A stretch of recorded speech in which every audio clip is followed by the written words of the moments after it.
Today we're continuing with my Birdcoin series, and we're actually going to be solo mining a project called Ritocoin. Now, Ritocoin was a fork of Ravencoin back in 2018, and it's very similar to Pigeon Coin and what they're trying to aim to do. It's community driven, all of that stuff. One of the big things that the Ritocoin project did when it first started was they're the ones who actually created the X20S hashing pattern.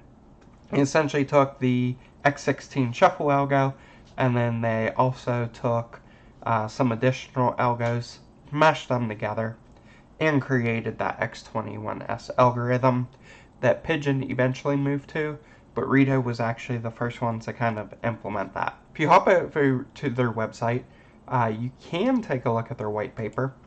White paper is going to be very old. This is a older project, and if we go ahead and pull this up, one of the things you're going to see is this section about masternodes.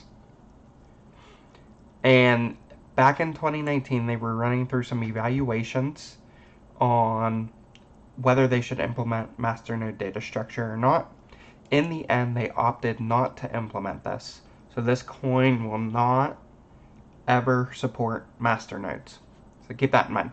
But you can take a look at their white paper, kind of understand what they're about if you are interested in the project. I'm not going to really cover the project in this video, but what I did is I went ahead and just like I did with Pigeon, I solo mined it for 24 hours. And in this video, we're going to be taking a look at what those results were. So similar to what I did with Pigeon Coin, I did solo this on Zergpool. So if we hop on over to Zergpool, and we go down to the X21S algorithm, you're going to see they have Pigeon Coin and Ritocoin.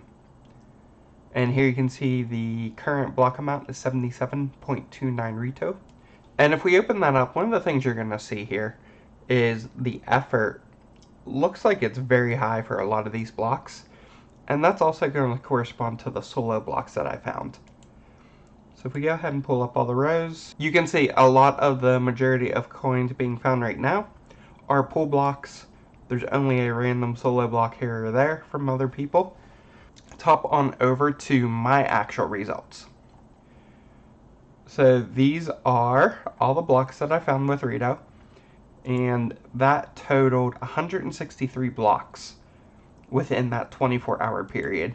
And here you can see 87 Rito was the amount per block that we actually received. And if we take a look at the effort, here you're going to see it's going to look very high for some of these, like 458%. 276%, 664%. I don't really feel that these are accurate per se.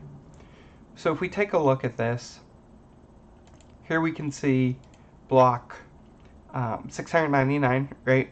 2,219,699, and 30 blocks later is when I hit.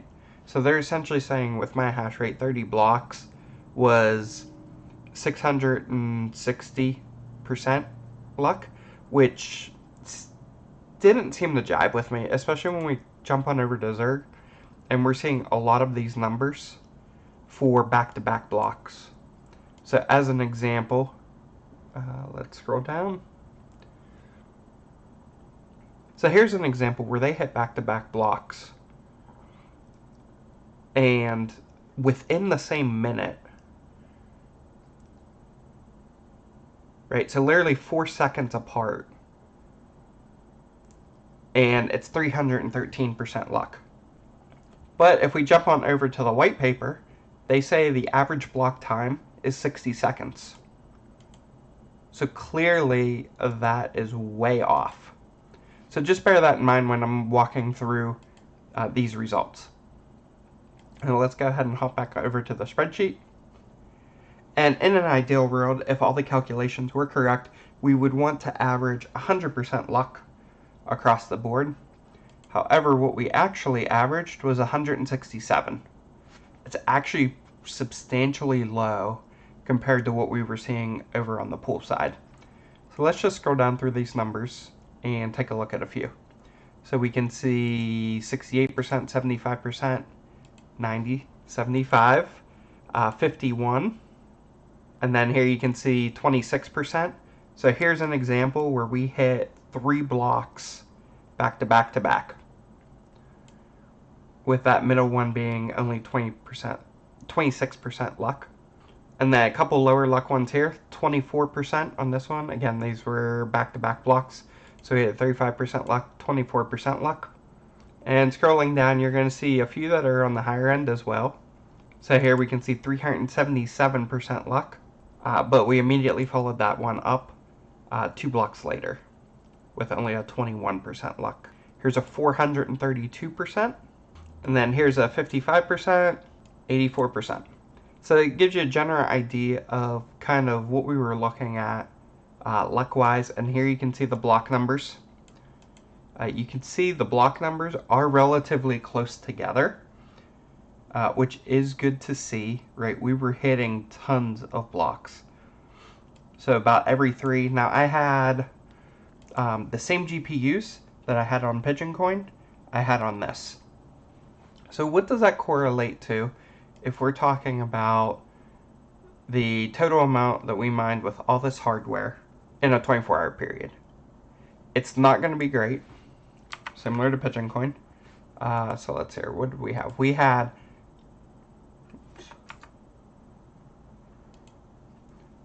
163 blocks. So if we just do 163 times 87, we ended up with 14,181. So let's hop on over to CoinMarketCap. This is the current price of RITO.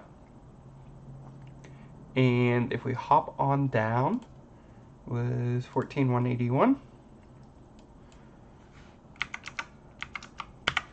There you can see 32 cents worth. Again, total revenue, definitely not profit.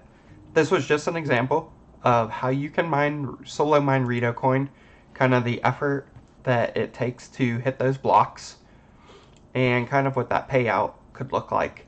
Now, for me personally, what I did is, because Rito doesn't support masternodes, I went ahead and auto-exchanged all of those coins into Pigeon. So here you can see my current outstanding balance with Pigeon is 128,669 on the Zerg pool. Now this involves mining a couple other coins after I stopped mining Rito, so just keep that in mind. It's not the full difference between the Pigeon video and the Rito video. There are some other coins in there. Unfortunately, Zerg pool only shows you the last 250 blocks, and I've already hit over 250 blocks on Raven today, so I can't actually show you the snapshot of all the blocks. However, what I showed you in the spreadsheet was the snapshot as of the ending of the solo mining.